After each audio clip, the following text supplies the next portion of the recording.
In this episode, we'll be talking about ways to make your vehicle more capable off pavement. Watch yourself. This can get out of hand really fast. Full disclosure, we own two vehicles that many out there would consider way over the top for overland builds. You definitely don't need anything like this to get started overlanding. We're here to give you truthful advice about building an overland rig. We want to preface this video by telling you, you don't need to do any of these modifications. Not right away, maybe not even ever. Our advice is to get out there with what you have, find out what you need to get yourself where you want to go.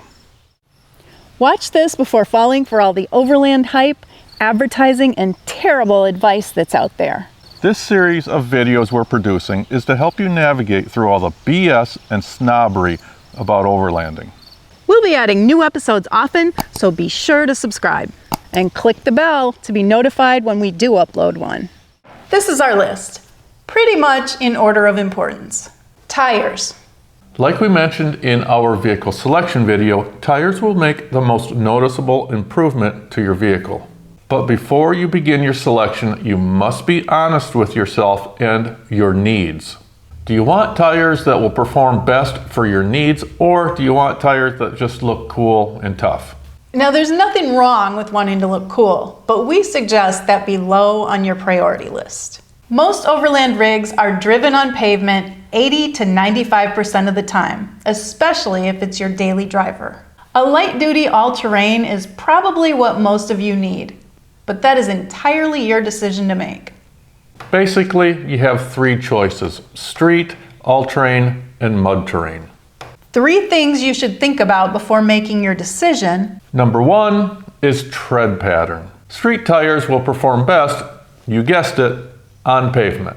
There, they'll give you the best handling, less prone to hydroplaning, and will perform better on ice. They'll also be the quietest and probably have a longer lasting tread.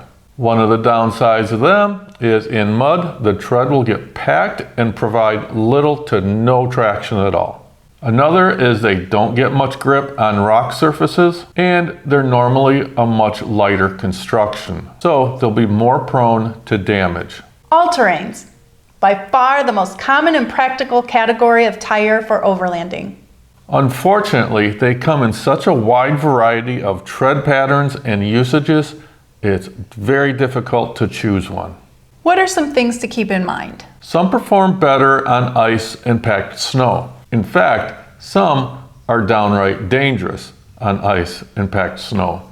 Hydroplaning can be a serious issue with some tread patterns. Some expel mud out of the tread pattern better. Make a list of your priorities in order of importance. Then dive into researching to find out which all-terrain tire suits your needs the best. Next is mud terrains. For the most part, they're noisy, they're horrible on ice, they hydroplane easy, but they are phenomenal in sand, mud, and gripping rocks. For most overlanding applications though, they just don't make much sense. They look the coolest though. That they do. The second thing to consider when choosing tires is size. Larger tires will give you a bigger footprint on the ground, giving you better traction. You'll also gain a little bit more ground clearance. Tire size is a huge machismo thing. You see it all over social media. I'm on 35s. Well, I'm on 37s. Well, you ain't unless you're on 40s. Do yourself a huge favor. Don't fall into that trap. This is where you need to ask your wife or your girlfriend for help making a decision. Going with bigger than stock tires can have some major drawbacks. Number one is fit. Depending on the vehicle, you can usually go a size, maybe two sizes larger than stock without too much trouble. Past that, you'll likely need to make room for them in the wheel wells. That may require a suspension lift and the money that goes with it. You may also have to do some cutting of the fender liner, move some frame components, maybe even cut the fenders themselves. We gotta clean it! And The larger the tire, the more stress you'll be putting on your suspension, steering components, and the drivetrain itself. Wheel bearings, U-joints, drive shafts, pretty much everything will likely wear out faster than normal. Also, the stock final gearing will be off because of the taller tire size, so you'll lose some performance. You can re-gear the differentials, but that costs thousands of dollars. Fuel mileage will also suffer. Another thing to consider is the load range and sidewall rating. Basically, this tells you how heavy duty the tire's construction is. If your vehicle is going to be heavier than the manufacturer's recommended gross weight, which most Overland vehicles tend to be, just saying, you're going to want to consider a heavier duty tire.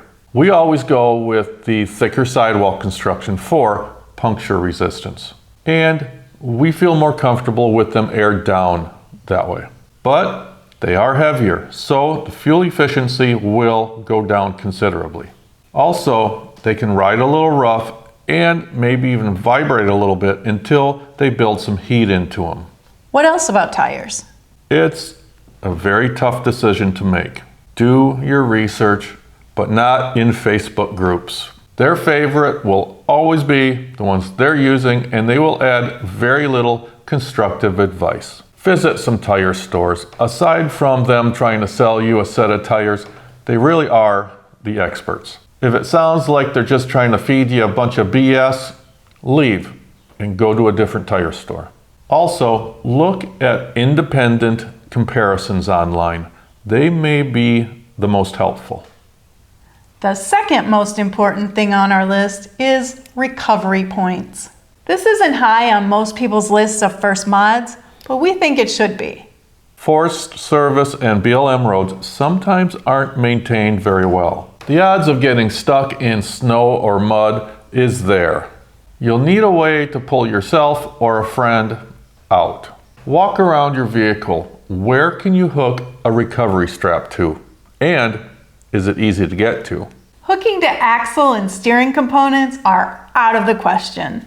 The stock tie-down points will do in a pinch, but most aren't rated for the pulling power of a kinetic strap or rope.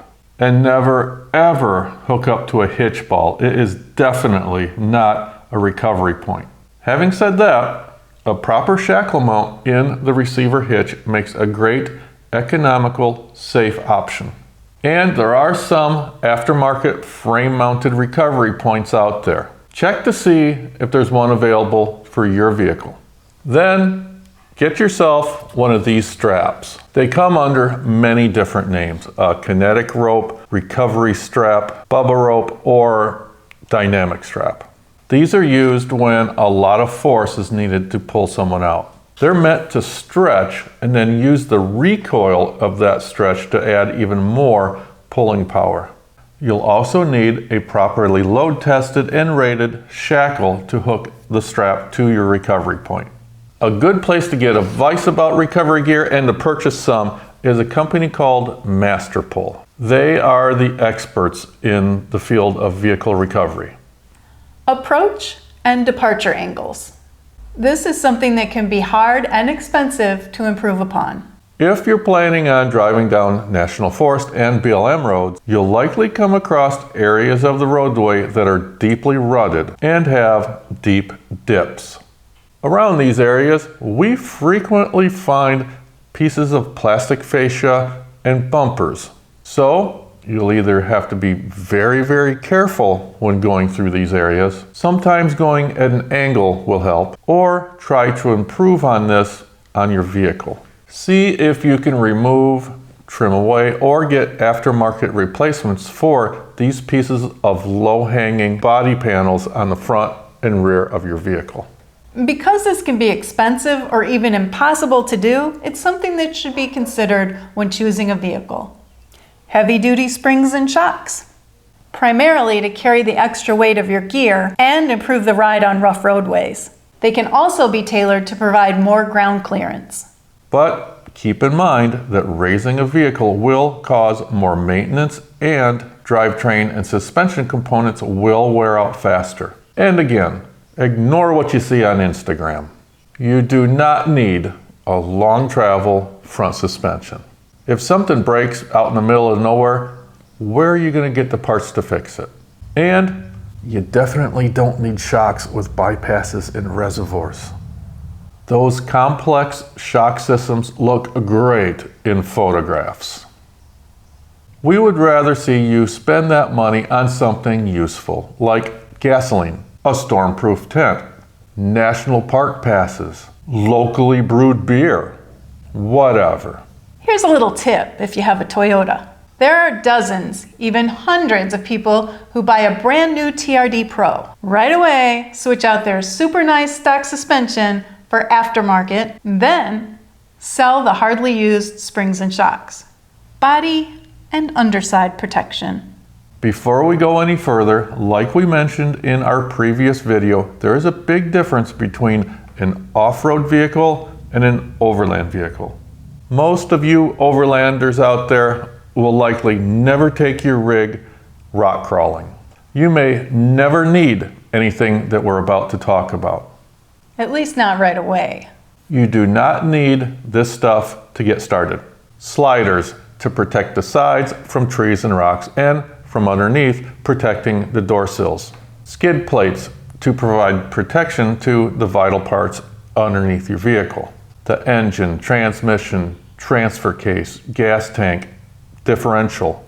Your vehicle may already have some stock skid plates, and they may be adequate for what you're going to use your vehicle for. If it was me, I'd start out with the stock.